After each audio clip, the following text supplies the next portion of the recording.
I'm Lance Lysowski, the Sabres beat writer from the Buffalo News here at KeyBank Center, where, of course, the Sabres had arguably their worst loss of the season, 6-2 to the Seattle-Kraken, allowed 5 goals in a span of under 13 minutes.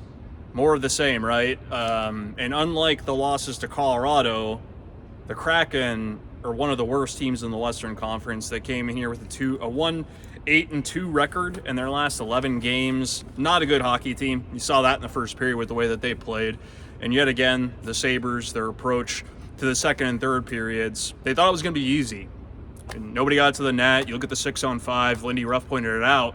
Nobody got to the net. They were passing it around the perimeter. Even on a power play, you got a guy net front. You know, this team, they show with their play in this game, they weren't willing to pay the price to win. They thought it was going to be easy. They blocked only one shot. You know, in shot attempts, 9 minutes and 47 seconds of this game, shot attempts were 24-2 in favor of Buffalo. Completely one-sided. But even then, they were around the perimeter. They were settling for shots at the point. You know, and of course, you can have some of that in your game. You can try to tip pucks. That's what they were really going for early on. But there was no effort to get to the inside. They made it really easy on Joey Decord. And even though you're up 2-0 in this league, I mean, you think that this group at this point would learn that, no lead is safe in the NHL. No game is easy.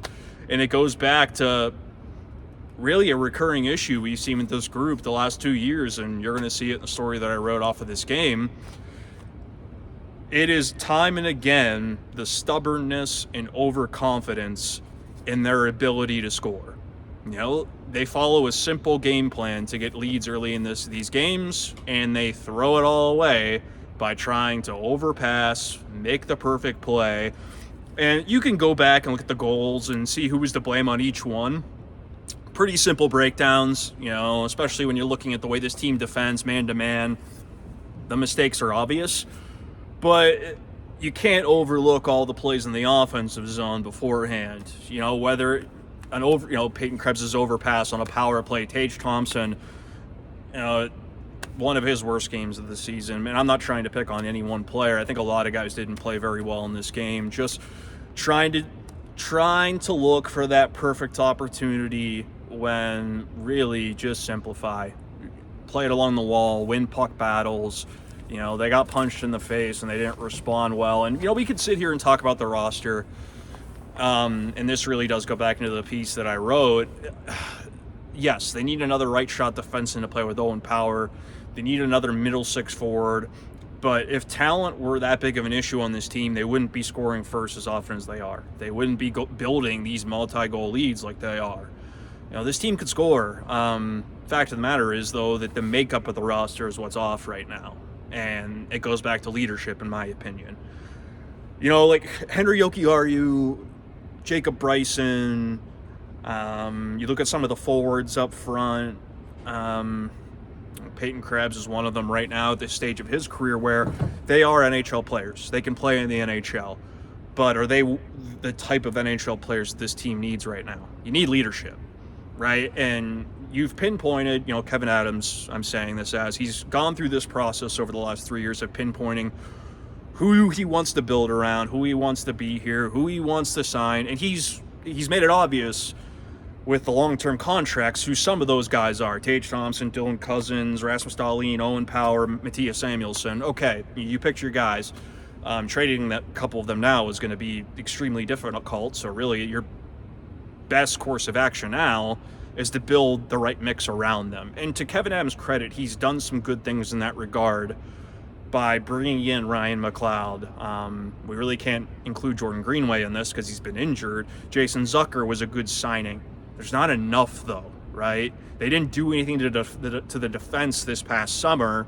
You know, Connor Clifton, I like him. He's a good defense, good third pair guy who's done some good things in Boston, but on some winning teams. But you need more, right? And you need more from guys who are playing more prominent roles. You know, Clifton's playing like 13, 14 minutes. No, like you need somebody in that second pair who can come up and play and really lead with their voice. It shouldn't all be on Rasmus Dahlin, but it is right now. Remember, Dylan Cousins is trying to find his way in this league and rediscover how to score. Mattias Samuelsson is hurt a lot, and you can make the argument, and some of that's bad luck. A lot of it's bad luck, honestly. And I think he's a much better player than his performance over the last year has shown.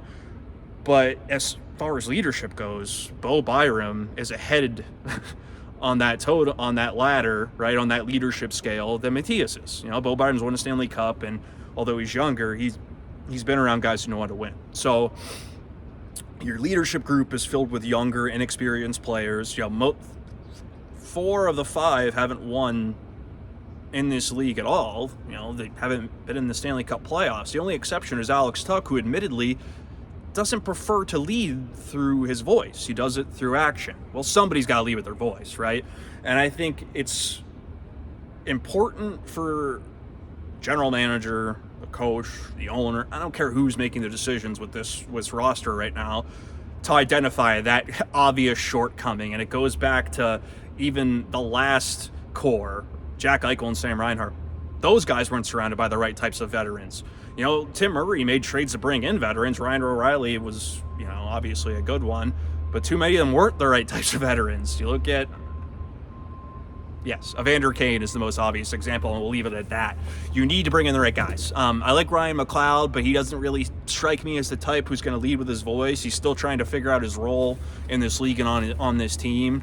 So as much as we could sit here and talk about, they need a guy who could score X amount of goals, a defenseman who could play this amount of minutes, I think that the one real intangible that you need to look at is leadership. Look at Minnesota, the types of veterans they've brought in there since Bill Guerin's taken over as general manager. Zach Bogosian's not a great skater anymore. He's not, but he learned in Tampa Bay how to win. And he does all the little things in games that can teach you how to win. And he's going to be on the bench in guys' ears saying, this is what you got to do. You need more of that. You need your top players as well to set that example for the rest of the group. Look at the best teams in this league. They could fire coaches, they could lose top players in free agency, but the best teams, their top players are the ones that lead. Boston Bruins, Brad Marchand, Patrice Bergeron before him. Pittsburgh Penguins, Sidney Crosby does not let that team have games, periods and unravelings like this.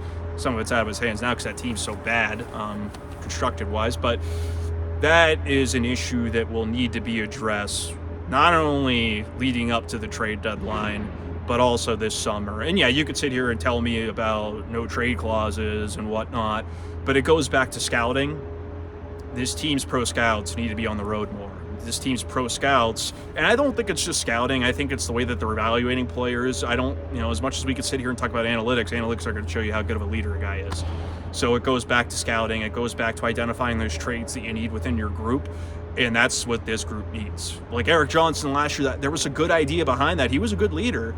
He couldn't play anymore. He really struggled. Kyle Okposo, at a certain point, he was ready to go. So, and I think that Okposo's departure is something that probably gets overlooked a little bit because he's a guy who understood, but he was on the fourth line.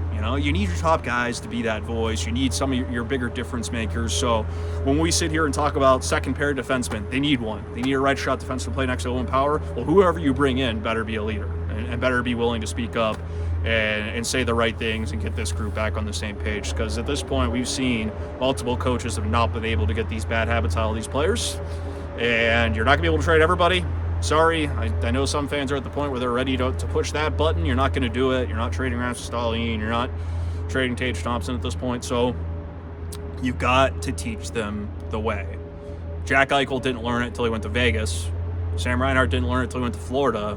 Well, this organization needs to make sure that these guys that they've signed and decided to build around, who were very close to making the playoffs less than 2 years ago, don't have to go elsewhere to actually win. I'm Lysowski, the Buffalo News at KeyBank Center. Talk to you guys again soon. Thanks.